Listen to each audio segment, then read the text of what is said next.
My name is Joyce, and I'm 28 years old. I currently work as a software developer in Queens, a city that feels like a world away from where I grew up. The journey to independence wasn't easy, but it all started with my escape from my mother's controlling grasp. To understand where I am now, it's important to know where I came from. I grew up in a small town near San Jose, living under the strict rule of my mother, Lauren. My childhood was far from the carefree experience most kids have. From the time I could remember, my mother controlled every part of my life. There was no such thing as pocket money, no sleepovers with friends, and definitely no room for disobedience. If I did something she didn't approve of, the punishment was harsh. Sometimes she would withhold dinner. Other times, she would take away the few things I loved. The freedom I saw other kids enjoying felt like something completely out of reach for me.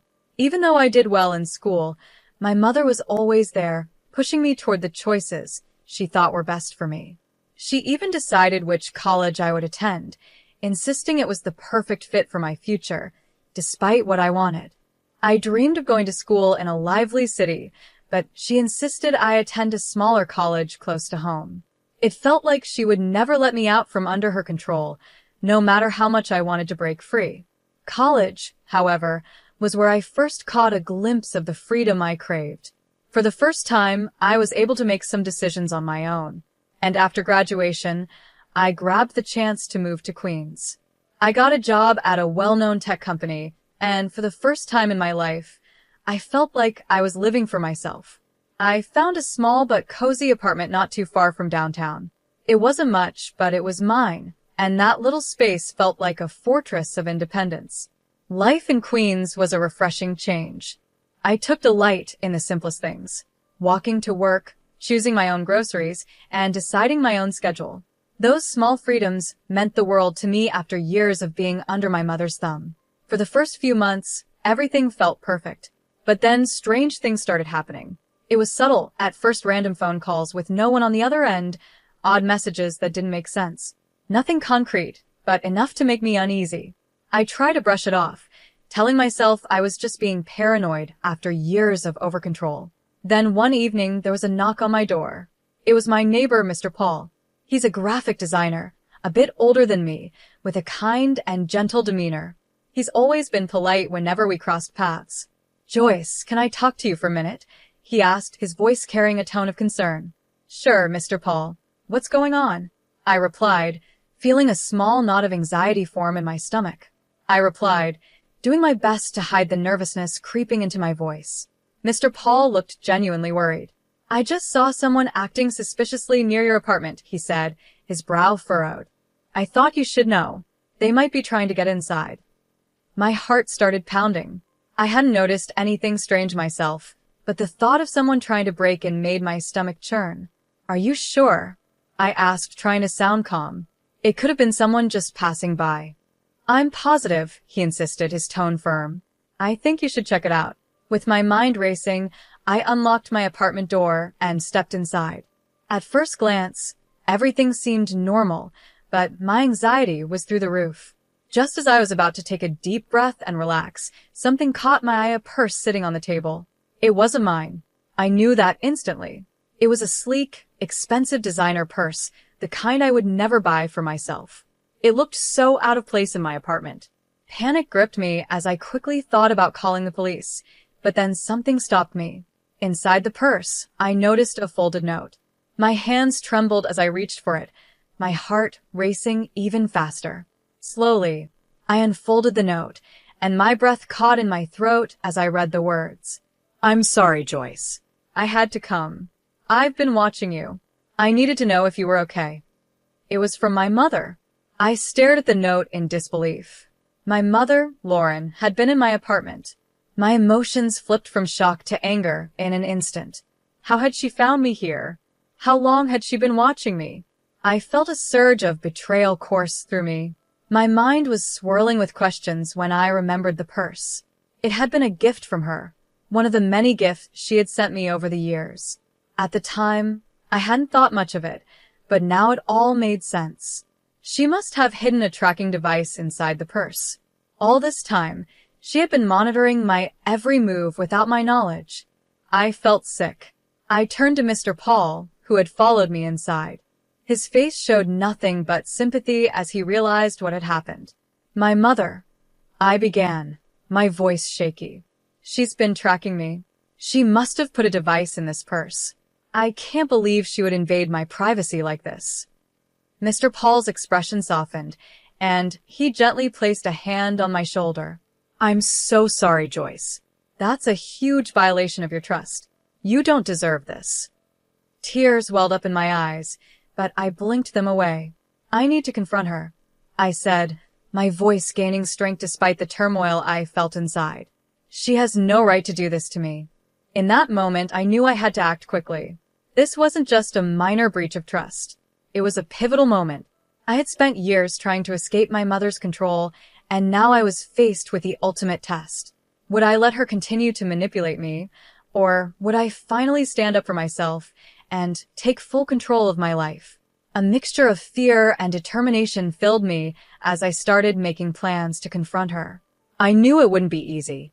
Facing my mother would be one of the hardest things I had ever done, but I had no choice. If I wanted to be truly free, I had to break away from her influence once and for all. The freedom I had worked so hard to build in Queens suddenly felt like it was slipping away, but I wasn't going to let that happen. This was my life now, and I needed to protect it. The discovery of the hidden tracking device had shaken me to my core, but it also strengthened my resolve. This was my chance to take control of my future, no more living in her shadow. With every passing moment, my anger and resolve grew stronger. I had escaped her once, and I was determined to do it again, this time for good. I couldn't believe Lauren had crossed such a line. My life in Queens was supposed to be my escape, my chance to finally breathe freely, far away from her overbearing control. But now, with her tracking me, it was clear that I was still tied to her in ways I hadn't even realized. Her presence felt like a cold shadow, reminding me that no matter how far I ran, she was always pulling the strings. The next day, I gathered all my courage and made my way to the address she had listed. She wasn't staying in some grand place, just a small, run-down apartment not far from where I had grown up. It wasn't luxurious, but it was enough for her. As I approached the door, my heart pounded in my chest. Every step felt heavy, burdened by years of frustration and pent-up anger. When I finally knocked, the silence that followed felt like an eternity. Then, after what seemed like forever, the door creaked open. "Joyce," she said softly, her voice carrying a mix of surprise and guilt. "I wasn't expecting you." I stepped inside, barely able to contain my anger. "You weren't expecting me?" I said, my voice sharp. "You've been tracking me with a hidden device, and now you're surprised?" Her face paled, and she shifted uncomfortably. "I just wanted to make sure you were safe," she stammered. "I didn't mean to invade my privacy." I cut her off, my voice trembling with fury. "You've been following my every move, Mom. This isn't about safety. This is about control. You've never let me live my own life." Her eyes filled with tears, but she remained defensive. "I've done it all for you," she insisted, her voice shaky. "I was just trying to keep you close, to help you." "Help me?" I nearly shouted, my frustration boiling over. "By suffocating me? By deciding everything for me?" I'm 28, Mom. "I'm an adult. I need to live my own life." Tears began streaming down her face, but the walls she had built around herself remained firm. "I'm sorry, Joyce," she whispered. "I didn't know how to let go. I've made mistakes, but I didn't know how to fix them." I stared at her, my emotions swirling in a confusing mix of pity and frustration. "You're not just apologizing for tracking me," I said, trying to keep my voice steady. "You need to understand how deep your control has gone.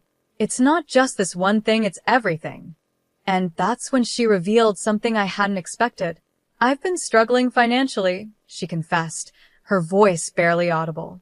"I wanted to ask you for help, but I didn't know how." Her words hit me like a punch in the gut. "You were going to ask me for money after spying on me?" I asked, disbelief and anger swirling inside me. Lauren nodded, her eyes filled with shame. "I've been in debt," she admitted, her voice barely above a whisper. I've spent more than I should have, and I thought maybe if I kept an eye on you, I could figure out a way to fix things. A cold rage built inside me. You've been spying on me to figure out how to get money from me? I said, my voice icy. That's despicable. You've manipulated and controlled me for years, and now you want to use your invasion of my privacy to solve your own problems. She tried to reach out to me, her hands trembling. Joyce, please, she begged. I didn't mean for things to get this way. I took a step back, feeling the weight of everything crashing down on me. All the years of control, all the time she had made me feel small and powerless, it was all coming to a head now. I wanted to scream, to yell, to make her understand the damage she had done. But instead, all I could feel was a deep, aching sadness. This isn't just about the money, Mom, I said quietly, my voice strained. It's about the way you've treated me, the way you've never let me be my own person. You don't understand what you've done to me. Lauren stood there, tears streaming down her face, but I could see that the defensive wall she had always kept up was starting to crumble. For the first time, I saw her not as the controlling figure who had dominated my life, but as someone who was deeply flawed and lost in her own way. Yet, despite that, I knew I couldn't let her continue to manipulate me. I need space, I said finally, my voice firm. I need to figure out my life without you constantly hovering over me. I can't keep living like this. She nodded, her face crumpled with regret, but I could tell she didn't know how to fix what she had broken. And maybe she never would. As I walked out of that apartment, a weight lifted off my shoulders. It wasn't easy, but I knew this was the first real step toward reclaiming my life. For the first time in a long time, I felt like I was finally breaking free from the grip she had held on me for so many years.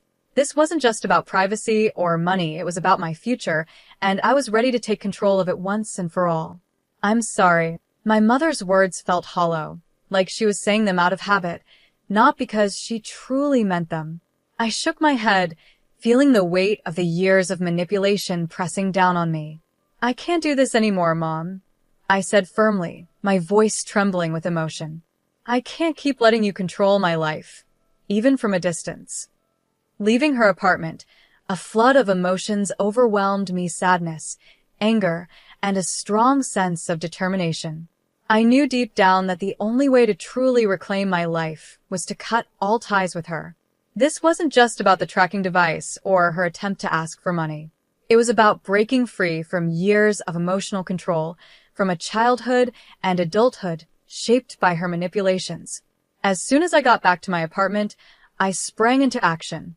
I knew that if I didn't make changes now, I would never break free from her hold. The first thing I did was get a new phone. I didn't trust that my current number or device hadn't been compromised in some way. I also installed additional security measures throughout my apartment: new locks, cameras, anything that could prevent another invasion of my privacy. I wasn't taking any chances. I then made a bigger decision. It was time to leave this apartment and find a new place to live, somewhere far away from her reach. I started looking for a new place that would give me the fresh start I needed, but it didn't end there. I contacted a lawyer to begin the process of legally separating myself from her. I needed to take every step necessary to make sure she had no control over any part of my life, even legally. Each of these steps filled me with both relief and heartache. I had longed for this freedom for so many years, but now that I was finally taking the steps to claim it, the cost was higher than I'd expected. It wasn't just about moving on from my mother's control, it was about rebuilding myself. I had to rediscover who I was outside of her influence, to find my own sense of autonomy and self-worth. As I began packing up my belongings and preparing for the move, Mr. Paul became a surprising source of support. He offered to help with the logistics and, more importantly, he provided a kind ear during some of my toughest days. We spent more time together, and his steady presence became a small comfort in the middle of the chaos I was navigating. I hadn't expected to rely on him, but his kindness made everything a little more bearable. However, the battle was far from over. The more I distanced myself from Lauren, the more I realized just how deeply her manipulation had affected me. It wasn't just about what she had done recently. Her influence had shaped the way I viewed relationships and trust in general. I was beginning to see how her actions had controlled every aspect of my life, from the smallest decisions to the biggest moments. Confronting my mother was only the first step. I knew I had a long journey of self-discovery and healing ahead of me. It was daunting, but at the same time, I knew it was necessary. For years, I had been living in the shadow of her control, and now I was finally stepping out of it. The struggle for my independence had only just begun, and I had to prepare myself for the challenges that lay ahead. In the days following my confrontation with Lauren, everything became a blur of activity and emotions. I finally moved into a new apartment, far from the small town near San Jose, where I'd spent my childhood. My new place felt like a fresh start. It was modern and bright, with big windows that let in streams of natural light, a stark contrast to the cramped spaces I had known before. It was the kind of place where I could begin to feel like I had control over my own life, where I could breathe freely without the weight of my past pressing down on me. But even as I settled into my new surroundings, the emotional burden of everything that had happened still lingered. Moving into this beautiful apartment was a huge step forward, but the scars from years of manipulation didn't just vanish. I knew it would take time to heal. The path to independence wasn't just about changing my location, it was about changing my mindset, letting go of the emotional chains that had bound me for so long. With each passing day, I felt a little stronger, a little more sure of myself. I was finally carving out my own life, on my own terms. And even though the road ahead was still filled with challenges, I knew that I had taken the first step toward true freedom.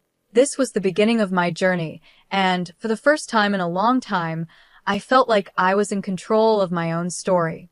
I had lived in cramped, small spaces before, but this new apartment felt like a whole new world. As I unpacked my belongings, I was filled with a strange mix of excitement and apprehension. There was something soothing about the process of unpacking, giving me the chance to reflect on everything I had been through. But as I pulled out each item from the boxes, I was reminded of how deeply Lauren had intruded into every corner of my life. Her control had seeped into everything, even the smallest parts of who I was. The legal separation from my mother was a huge step forward. It was both liberating and painful. On one hand, it freed me from the emotional chains that had held me captive for so long. But on the other, it was the final cut in our already complicated and strained relationship.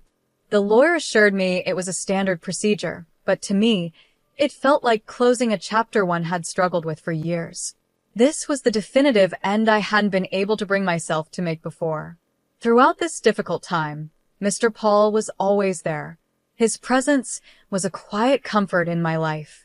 He helped me with the move and offered me a steady shoulder to lean on when the emotions became too heavy to bear alone.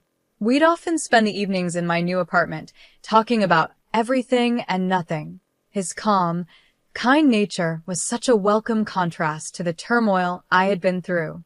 In those moments, I was reminded that not everyone in my life wanted to control me. One evening, as we sat in the cozy living room of my new apartment, Mr. Paul brought up a topic I had been avoiding. "You've been through a lot lately," he said gently. "How are you really holding up?" I took a moment to glance around the room. The empty spaces reminded me of all the things I had left behind, both physical and emotional. "It's been a whirlwind," I admitted. "I feel like I'm finally starting to breathe again, but it's hard. It's hard to let go of everything that happened." He nodded, his expression full of understanding. "It's a lot to process, but you're doing really well. Look at this new place. You're making changes and taking control of your life." His words struck a chord with me. It was such a relief to talk to someone who wasn't trying to manipulate or control me. Mr. Paul's support had been more meaningful than I could have ever anticipated. He helped me see that even amidst all the upheaval, there was a positive side to all of it. This was my fresh start. As the weeks passed, I began settling into a routine in my new apartment. I threw myself into personal projects I had neglected for years, things that made me happy and allowed me to finally express myself without fear of judgment or control. I also began to reconnect with old friends, people I had lost touch with during the years of isolation under my mother's influence. Their support and understanding were a welcome comfort during this time of transition. Despite all the positive steps I was taking, the shadow of my past still lingered. I would occasionally receive messages from Lauren, pleading for forgiveness or asking for updates about my life. Each time, I felt a pang of guilt, but I knew responding to her would only pull me back into the chaos I had fought so hard to escape. I had to stay strong and remember that cutting ties with her was the best thing for my future, no matter how difficult it was. One day, as I was preparing dinner in my apartment, Mr. Paul came over to help.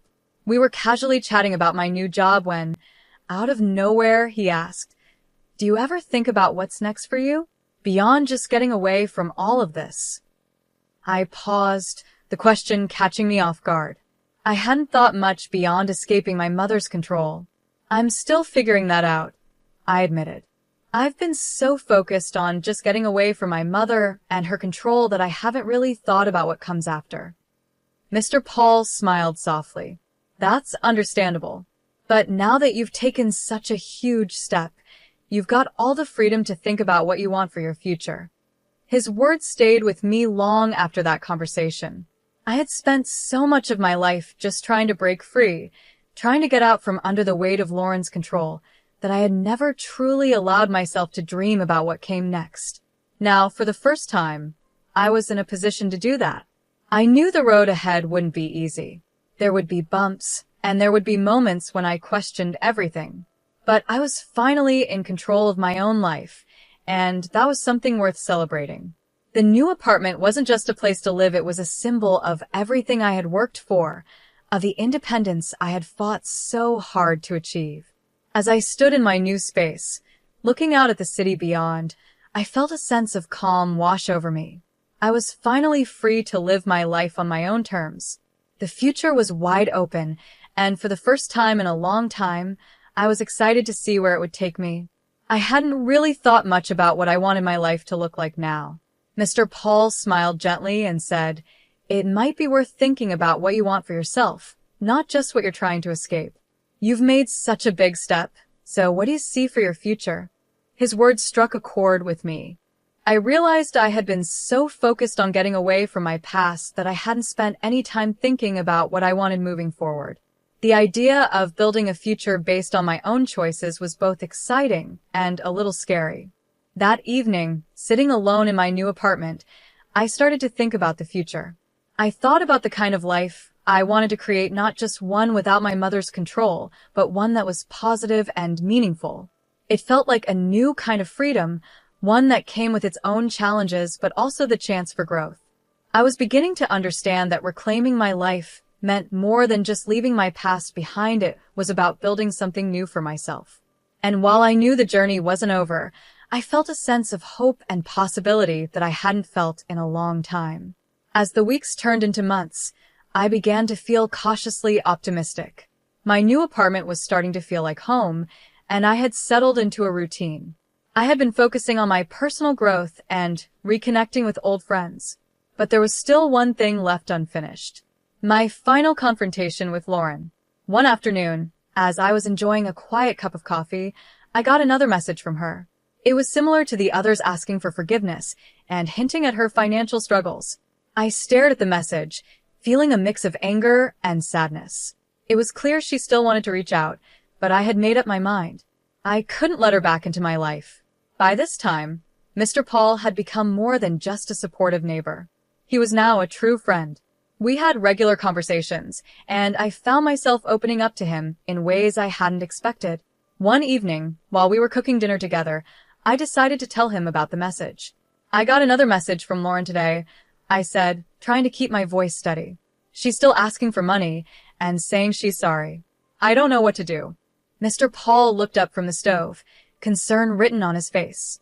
"You've already done so much to protect yourself. Maybe it's time to think about what's best for your own peace of mind." I nodded, feeling a mix of relief and hesitation. I've been thinking about that. I know I need to completely let go, but part of me still feels responsible. He placed a hand on my shoulder gently. "It's normal to feel that way, but remember, you've done all you can. Sometimes letting go is the hardest, but also the most important step." The next day, I woke up knowing that I had made my decision. I made up my mind and wrote a final letter to Lauren, clearly setting my boundaries.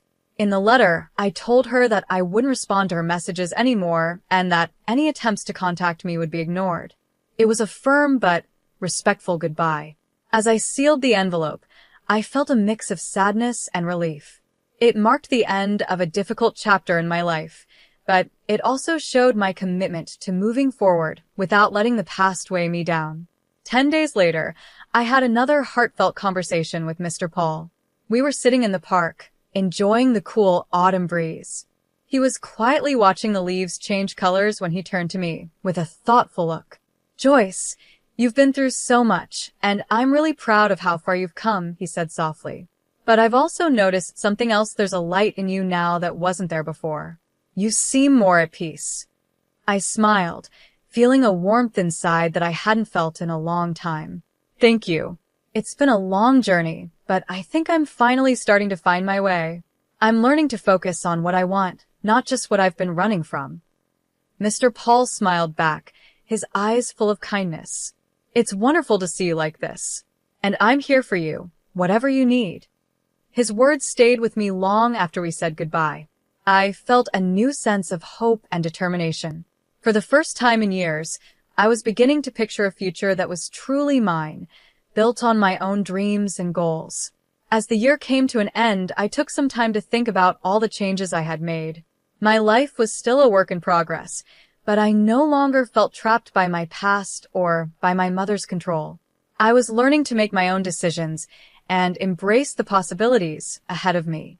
One evening, while sitting by my apartment window, watching the city lights, I thought about everything I had gone through. I felt both proud and relieved to know I had come out stronger on the other side. There was still some uncertainty about the future, but there was also the exciting promise of new beginnings. In the end, breaking free from my mother's influence wasn't just about gaining independence, it was about finding my own path and having the courage to walk it. As I looked toward the future, I felt at peace knowing that, for the first time in a long while, I was truly in control of my own life.